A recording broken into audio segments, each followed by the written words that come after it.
I'm going to talk about wealth and poverty. Wealth and poverty. Amen.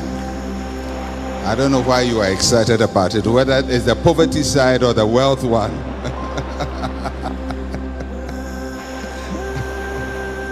Wealth and poverty are very powerful forces. They are forces that rule the world. The world is ruled by these two forces, wealth and poverty. And they drive everything that happens in the world. Poverty is a very powerful force. People may not see it, but a lot of people's profession is based on poverty. Without poverty, they will have no job. For those people, it is important that poverty continues.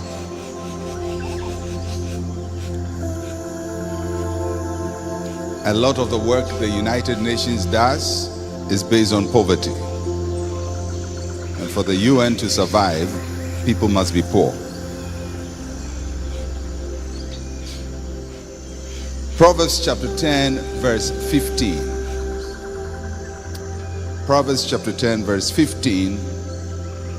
The rich man's wealth is his strong city, but the destruction of the poor is their poverty. It's a very powerful phrase. The rich man's wealth is his strong city, but the destruction of the poor is their poverty.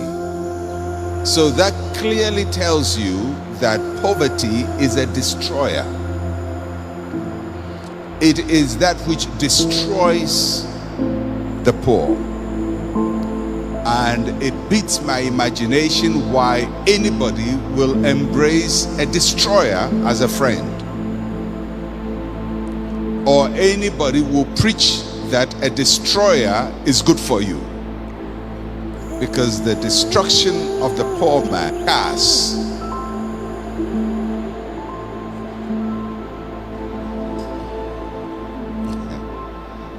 wealth does not include things like cars or household items like televisions, fridges, furniture, because they are not readily converted into cash and lose value with time. So when you go to buy a brand new car, from the moment you drive the car from the lot out, it loses about 20% of its value. Just by driving it out. That means that if you bought a car, drove it out, returned it the next day, the price of your car will be discounted. So the car hasn't given you money, it has actually cost you money. It's interesting that people see possessions of things like cars as manifestation of wealth. So sometimes when you see people showing off their wealth and they say, look at my cars, and they show you all kinds of cars they have as a sign of wealth. Wealth is not seen in cars because cars do not appreciate in value, all things being equal, except it's an antique car or one-of-a-kind car. Apart from that, your car is an expense to you. To keep it alive, you have to feed it.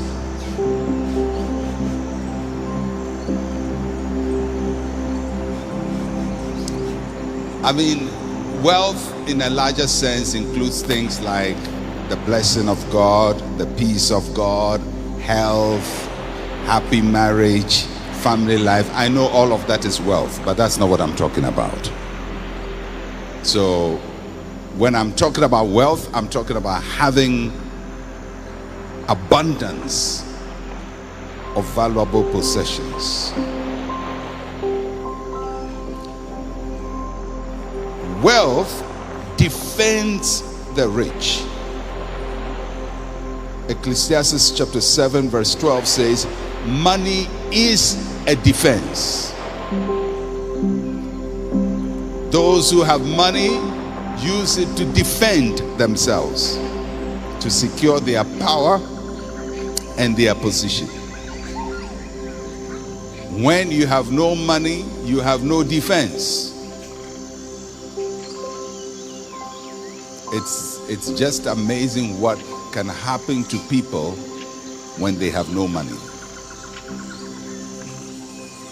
Money is a very powerful force for defense.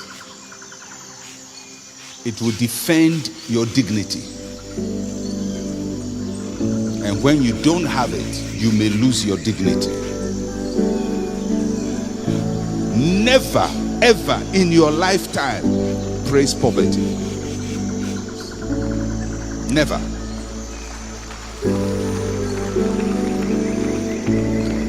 So what is poverty? Poverty is a lack of material resources or money. Poverty can either be absolute or relative. Absolute poverty is when you don't have enough to take care of basic needs of life. Relative poverty is when you have met basic necessities but wish for better. So relative poverty is when you want something but you can't buy it. When you want something you can't buy it, you are relatively poor. In other words, you go to a shop, you see a shoe. It will look good on your feet. You want to buy it. Everything in you says this shoe is yours. But you look at it, you turn the backside of the under of the shoe, you see the price, and you quietly put it back. That is called relative poverty. So relative poverty is when you desire something which is good for you, and it may not be something extraordinary, but it's good. Maybe you want a second pair of shoes, you want a better trouser, you want a better bed, you want, a better car, but you cannot buy it. You are not absolutely poor, but relatively poor. In relation to that thing, you are poor.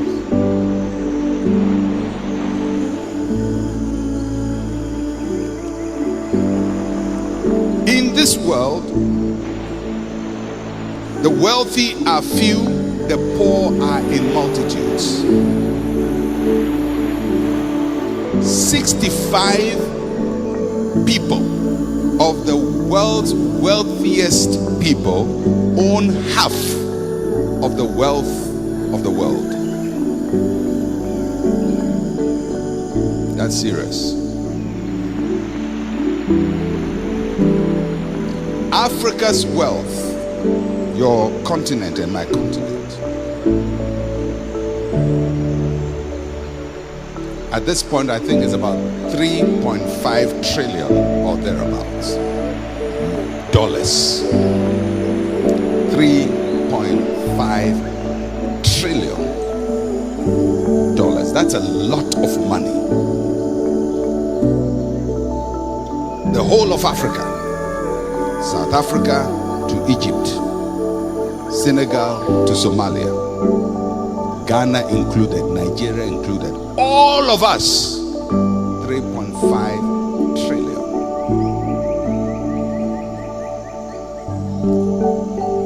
The wealth of 4 companies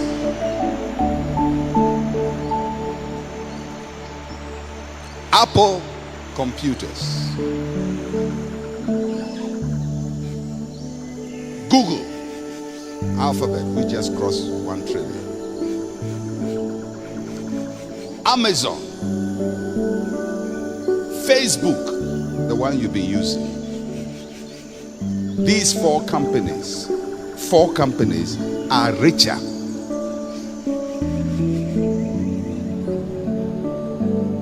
than our continent.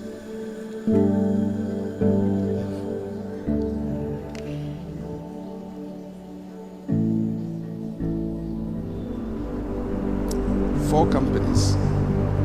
Most of them established in my lifetime, for all of them established in my lifetime. The oldest of those companies is Apple. It was set up in 1975. The year I met Pastor Ransford.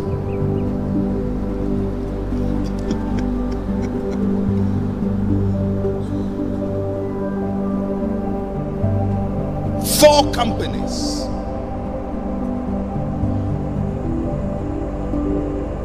Around the world. So in this world, wealth sets the agenda, poverty fulfills the agenda.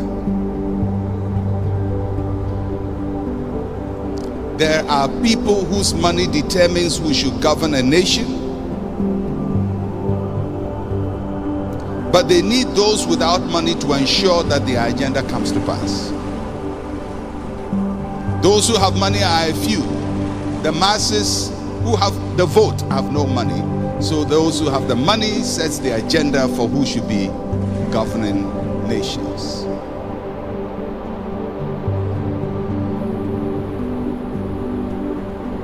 There are people whose money finances research,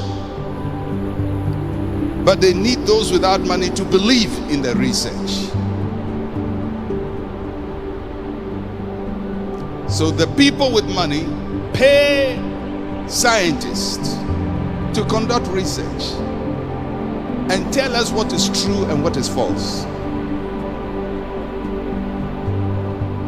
So one day they are going to tell you that based on their scientific analysis and based on their research, something you have believed in all your life is not true. And something all of us know doesn't make sense is right. And they will show you all the evidence. Last year, there was a very major research that was done. It included 500,000 people. That is, 500,000 people were used as the sample for the research on whether people are born gay or they learn to be gay. This is the largest such research with the largest sample base. And the results came out that scientifically, having analyzed 500,000 people, 500,000 people, there is no evidence that anybody is born gay. Have you heard about that? Why haven't you heard about it? Because somebody has determined what you should hear and what you should not hear. If that evidence had come and said the people are born gay, everybody, CNN will broadcast it from morning to evening, BBC will broadcast it morning to evening, they will disturb everybody's ear with it, but once the research goes another way, they shut it down. Because the agenda of this world is not set by the poor. It is set by the rich. And whoever wants to make you powerless, one of the most fundamental things they will do in your life is to make you not have money.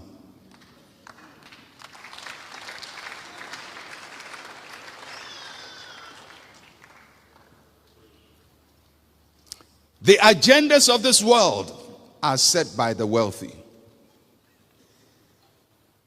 One person sitting here somewhere can determine what 1 billion people should believe. One of the things that amazed me, when I look and study what happens in the world, scientists are supposed to be objective. All of you who went to tech, who are scientists, you're supposed to be objective. Science is objective. And I said, well, if it's objective, why does it keep changing? One moment they said, egg is not good for you. Don't eat egg. The next moment, egg is good for you. Eat 2. One moment they say, coffee is not good for you. Next moment, drink 5 cups is good for your health. One moment, don't eat chocolate. Next moment, eat chocolate. So if it is objective, how come the conclusions are changing? Because science does not rule the world. Money rules the scientist. Believe you me, people who will tell you we are objective. We as far as we see the truth as it is. I'm telling you, they don't. They say it according to who is paying what they are saying.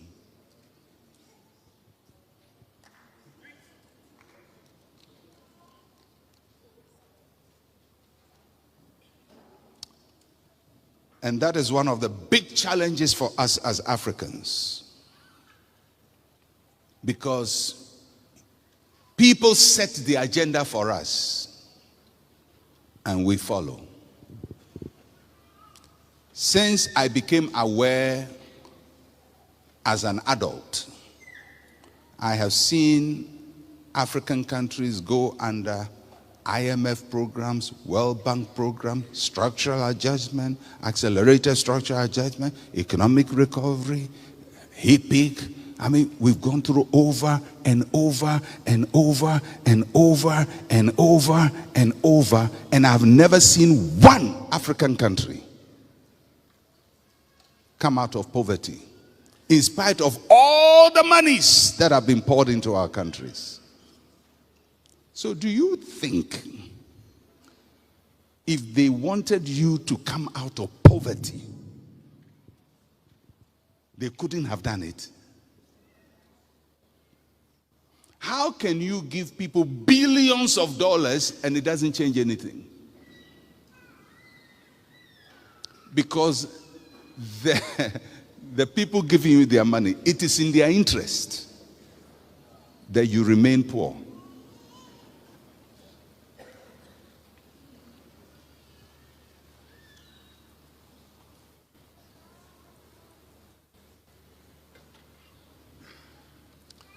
Money is very powerful.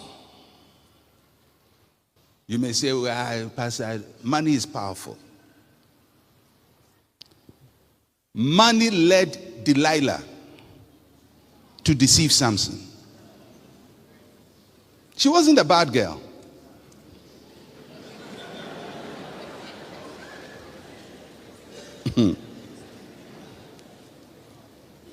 She wasn't a bad girl. She was a nice girl. Samson just fell in love with a nice, good girl called Delilah. If you read the passage, it tells you it is after he fell in love with her that she was weaponized with money.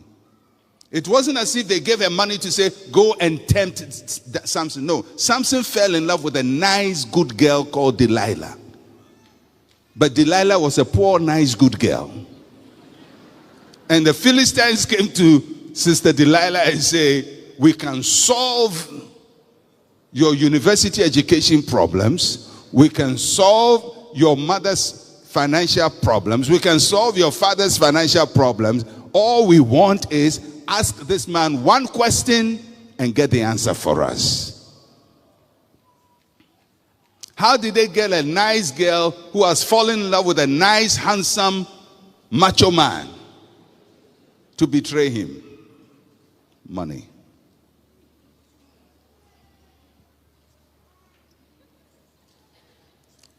Money secured the betrayal of Jesus.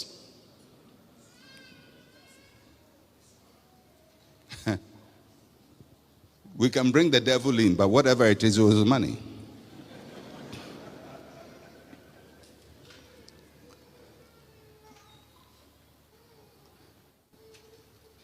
Judas went to the chief priest and says, how much will this information fetch me?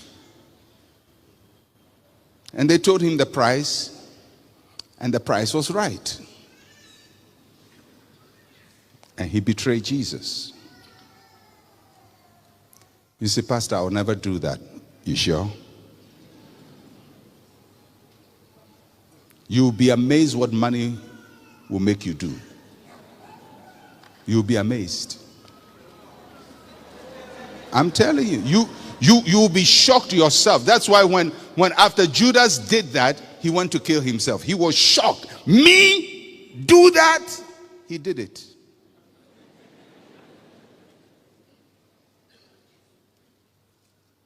Oh yeah, people have done things they never thought they have done. Christians have done things they never thought they would do.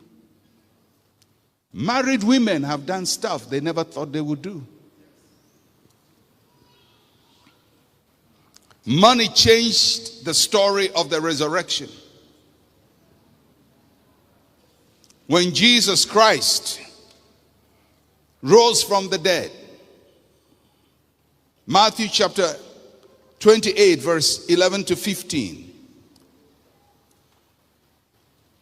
The guards changed the story. The Bible says, while they were going, behold, some of the guard came into the city and reported to the chief priest all that had happened. And when they had assembled with the elders, they consulted together and gave a large sum of money to the soldiers, saying, tell them his disciples came at night and stole him away while we slept. And if this comes to the governor's ears, we will appease him and make you secure. So they took the money and did as they were instructed, and this saying is commonly reported among the Jews until this day. Do you know why it is difficult for us to preach the resurrection? It's so difficult. Nobody can believe Jesus rose from the dead. How can a man die? But the guards who were there saw it. The disciples saw it and said he had risen. The guards saw it and went to tell the chief priest, he has risen. Believe you me, between the disciples and the guards, the one whose testimony was most authentic was the guard. Because he has no direct interest in the resurrection of Jesus. And if they had come to say, yes, we saw it, he rose from the dead, the resurrection would never have been a contested fact. But they saw it, and they were incentivized to change the story. And now you and I have to spend ages learning Christian apologetics and learning hermeneutics and learning all these theories and trying to prove the resurrection of Jesus. But the guys who saw it were given money. So if money was made to change the story of the resurrection, money has to be used to affirm the story of the resurrection.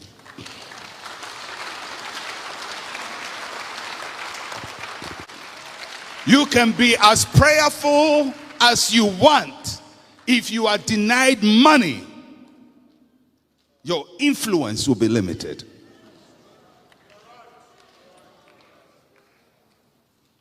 But the church cannot become rich institutionally without its members individually becoming rich. Because the church is not a business. And the church does not generate wealth. It is the members who go to make money, and because of their love for the work of God, give part of their money to the church. So if anybody is going to stop the church from making money. They are going to make the church feel bad teaching people how to make money, so that their people will be great prayer warriors, mighty prayer warriors, who know how to fast for 40 days, but are abjectly poor. And so far as you maintain your extreme prayer posture and combine it with your poverty, the world will love you. I'm telling you. Ecclesiastes chapter 9 verse 13 to 17. This wisdom also I have seen under the sun, and it seemed great to me. In other words, this is great wisdom. There was a little city with few men in it, and a great king came against it, besieged it, built great snares around it. Now there was found in it a poor wise man, and he by his wisdom delivered the city, yet no one remembered that same poor man. Then I said, wisdom is better than strength. Nevertheless, the poor man's wisdom is despised, and his words are not heard. Words of the wise, spoken quietly, should be heard rather than the shout of a ruler of fools. A poor wise man. Maybe in our time we will say, a poor anointed prayer warrior.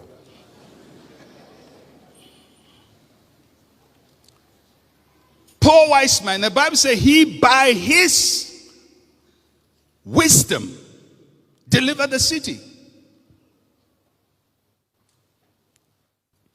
The poor prayer warrior who is on his knees praying for economic transformation in Ghana. Do you ever think if Ghana's economy transforms, they will go and look for that poor man to say, thank you for praying for Ghana's transformation? No. His prayer will be despised. In fact, there are people, when Ghana prospers, people say, these are the people we must get out of the system because they don't know how to do anything. All they do is pray, pray, pray, pray, pray, pray, pray, pray, pray, and it amounts to nothing. And they have no idea it was this man's prayer that delivered the city and blessed the city.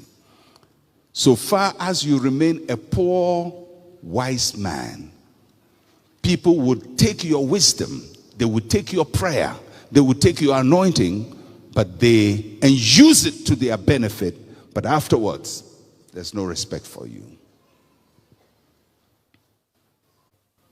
This man saved a city, was not recognized. Because somebody would take credit for what you work for if you are poor. Do you know that most of the people the world credits as inventors of things are not the ones who invented them? Yeah. Most of the big names, this one invented electricity, this one invented telephone, they are not the ones who did it. The first man to get to Mount Everest is not the first man to get to Mount Everest. He was with a poor wise man. The poor wise man has been going to Mount Everest every time, but he's not in the history books. It's his village. He goes to Mount Everest every day. It's like he was born. You go to Mount Everest and come. But when you read the history books to ask who is the first man to get Mount Everest, they will mention somebody else's name. But there was a poor wise man, a shepherd who knows the way, but never gets the credit. A lot of people who are credited with great inventions in the world bought the idea from poor wise men who developed the idea but don't even understand patent and how to register. In fact, one particular person, whilst he was on his horse going to register, somebody had taken a train to go and register his idea. He went to the patent and he said, I invented it. He said, well, it's already registered. Somebody came ahead of you and registered it. I'm telling you, poverty is a devil. It's a devil.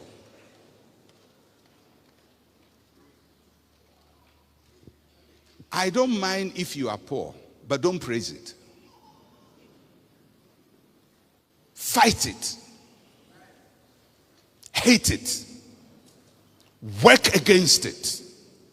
But don't accept it as your natural state.